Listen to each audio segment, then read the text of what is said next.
Let me ask you something, gentlemen. Have you ever wondered why certain things in the bedroom get labeled as forbidden? Maybe you've heard whispers from culture, religion, or just the loudest voices online saying, "Don't do that. That's off limits." And yet, deep down, you and your partner might be curious.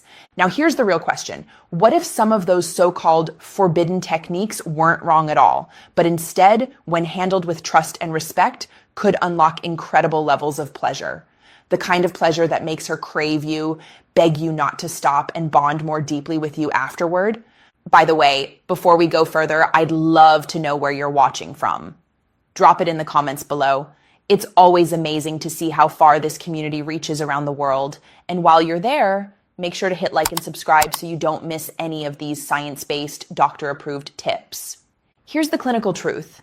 From my chair as a urologist, when there's explicit consent, trust, and clear boundaries, a few once taboo techniques can safely awaken parts of the nervous system that everyday touch never reaches. They're not about disrespect. They're not about domination without care. They're about intentionally creating sensation, tension, and release inside a safe container that you and your partner design together.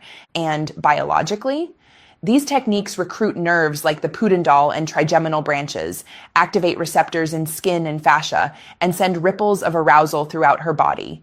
Emotionally, they allow her to feel seen, celebrated, even set free from the polite walls she carries all day.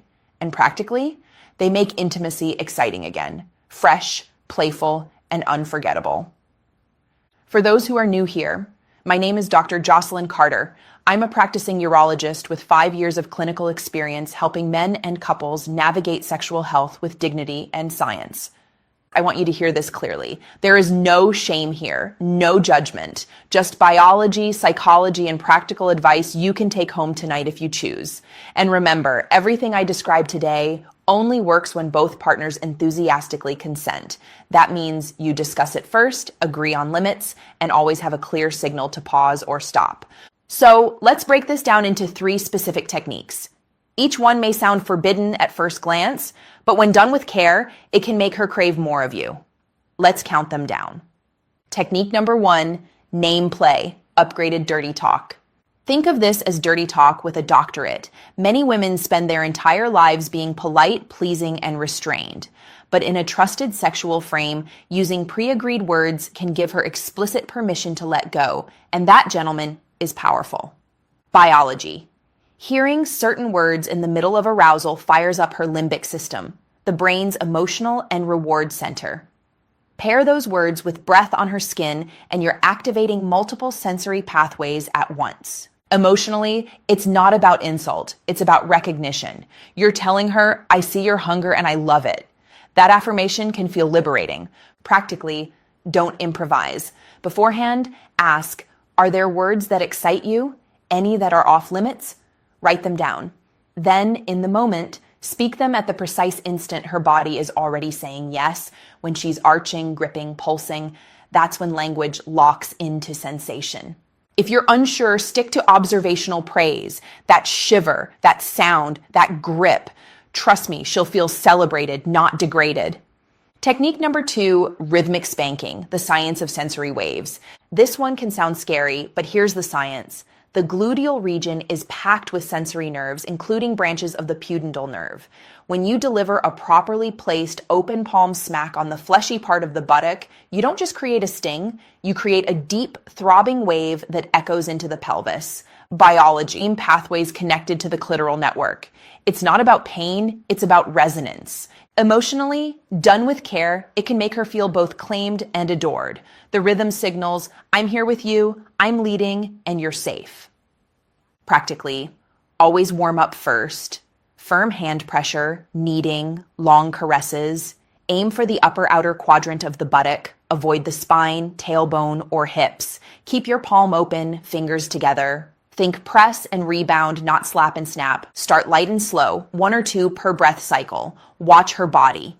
If she arches into your hand, exhales or stills, green lights. If she tenses or pulls away, lighten up or stop. And when you finish, always land soft. Palm pressure, a kiss, soothing strokes. This aftercare is what transforms intensity into trust. Technique number 3, hair pulling, claimed with care. This is perhaps the most misunderstood. Done wrong, it's painful. Done right, it's unforgettable. Biology. The scalp is one of the most nerve-dense areas in the body, wired by branches of the trigeminal nerve. A steady pull close to the scalp sends a wave down the spine through the pelvic floor. Emotionally, many partners describe it as primal, a feeling of being claimed but still safe. It can heighten surrender, deepen intimacy, and carve the memory into her nervous system. Practically, safety first. Skip this if there are neck issues, migraines, or extensions. Gather a small handful of hair close to the scalp with your fingers curved like a hook. Don't grab the ends. Choose one direction, back or up. Hold for 1 to 2 breaths, then release. Time the pull with a thrust or a kiss. Exhale as you engage so your bodies sink. End with a scalp massage to soothe the nerves and return warmth. Now here's how you bring these together without chaos. Frame, invite her beforehand. Example, do you still want to try that rhythm game with name play and maybe a little hair at the base? Wait for a clear yes. Build, begin with steady breath-to-breath touch. Speak a first safe phrase. Add one element at a time. Crest, when her body is saying yes, increase pressure or tempo slightly. This is where edgier words belong. Land, ease off, hold her. Tell her one thing you loved about how she responded. That arc, frame, build, crest, land is what transforms forbidden into unforgettable. Gentlemen, let's clear the air.